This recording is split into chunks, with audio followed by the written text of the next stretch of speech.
एक ऐसा रहस्य जो देवताओं को भी पता नहीं।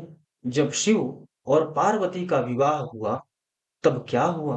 क्या सिर्फ एक राजकीय विवाह था? नहीं, बहुत कुछ और भी था।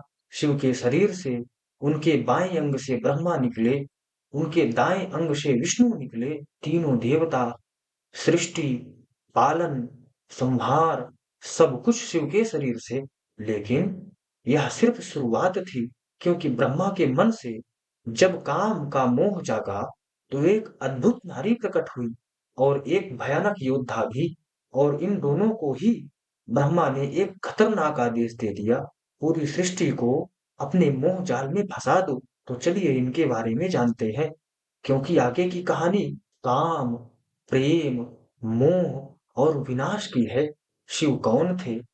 निर्गुण, निरंकार, निर्विकार, ध्यान में मग्न, संसार से परे। लेकिन जैसे ही पार्वती से विवाह हुआ, शिव का रूप बदल गया। देवी उमा से विवाह करने के बाद वे सगुण और शक्तिमान हो गए। निर्गुण से सगुण, निरंकार से साकार, और तभी पूरा ब्रह्मांड बदल गया। ब्रह्मा, विष्णु, महेश तीनों शिव के अंश से निकले। लेकिन जब शिव की शक्ति जागी, तो ब्रह्मा के मन में माया का मोह भी जाग गया। और तब तब ब्रह्मा के हृदय से एक अद्भुत नारी निकली। एक अत्यंत मनोहारी और सुंदर रूप वाली नारी प्रकट हुई। उसका नाम संध्या था। वह निरंतर मंत्र का जाप करती थी। उसके सौंदर्य से ऋषि मुनियों का मन भी मोहित हो जाता था। एक बार देख लो तो जीवन भर भूल ना सको। लेकिन यही तो खतरा था, क्योंकि संध्या के साथ ब्रह्मा ने एक और शक्ति को जन्म दे दिया। एक अत्यंत सुंदर, मदमस्त, हाथी जैसी चाल वाला पुरुष। यह थे कामदेव, पुष्पवाण वाला ईश्वर भेदी।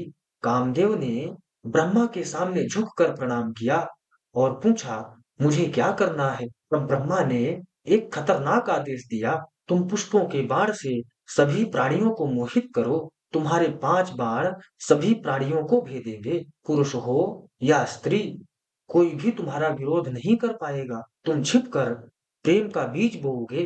काम को आदेश दे दिया गया, पूरी सृष्टि को अपने जाल में फंसा दो। पुष्पमय बाण से काम ने शिव को भी मोहित करने की कोशिश की, और तब तब शिव का तीसरा नेत्र खुल गया। कामदेव, जो ब्रह्मा के मोह से पैदा हुआ, पूरी सृष्टि को विनाश की तरफ ले जा रहा है। तो चलिए इस कथा के बारे में जानते हैं। ये कथा वर्णित है श्री शिव महापुराण के रुद्र संहिता के दूसरे खंड के दूसरे अध्याय में। सूत जी कहते हैं, हे ऋषियों, ब्रह्मा जी के वचन सुनकर नारद जी पुनः पूछने लगे, हे ब्रह्मा जी, मैं माता सती और शंकर जी के परम पवित्र व दिव्य चरित्र को पुनः सुनना चाहता हूँ। माता सती की उत्पत्ति कैसे हुई और महादेव जी का मन विवाह करने के लिए कैसे तैयार हुआ?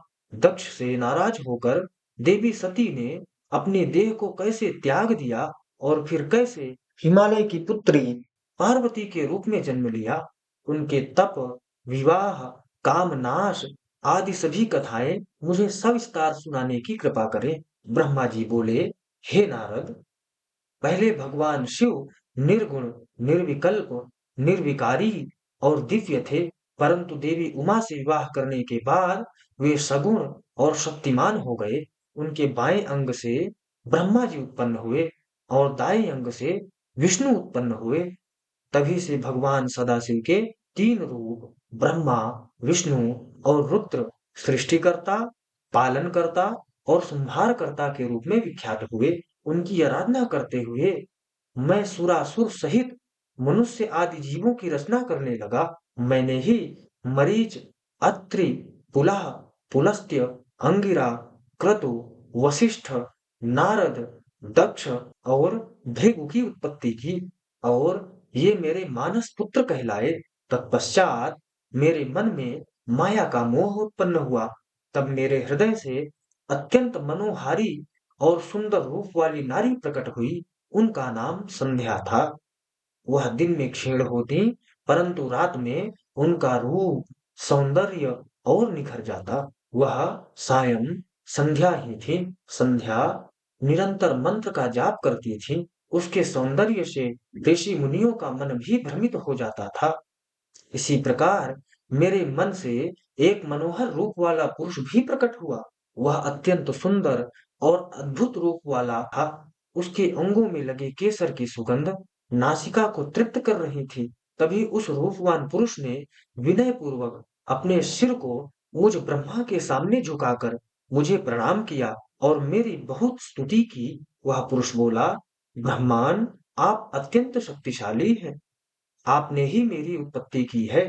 प्रभु, मुझ पर कृपा करें और मेरे योग्य कार्य मुझे बताएं, ताकि मैं आपकी आज्ञा से उस कार्य को पूरा कर सकूं। ब्रह्मा जी ने कहा, हे भद्र पुरुष, तुम सनातनी सृष्टि उत्पन्न करो। तुम अपने इसी स्वरूप में फूल के 5 बाणों से स्त्रियों और पुरुषों को मोहित करो। इस चराचर जगत में कोई भी जीव तुम्हारा तिरस्कार नहीं कर पाएगा। तुम छिप कर प्राणियों के हृदय में प्रवेश करके सुख हेतु बनकर सृष्टि का सनातन कार्य आगे बढ़ाओगे। तुम्हारे पुष्पमय बाण समस्त प्राणियों को भेद कर उन्हें मदमस्त करेंगे। आज से तुम पुष्प बाण नाम से जाने जाओगे। इस प्रकार तुम सृष्टि के प्रवर्तक के रूप में जाने जाओगे। इस प्रकार श्री शिव महापुराण के रुद्र संहिता के दूसरे खंड का दूसरा अध्याय संपूर्ण हुआ। अगले भाग में हम जानेंगे कि कामदेव को ब्रह्मा जी श्राप क्यों देते हैं। तब तक के लिए हमारे साथ बने रहें।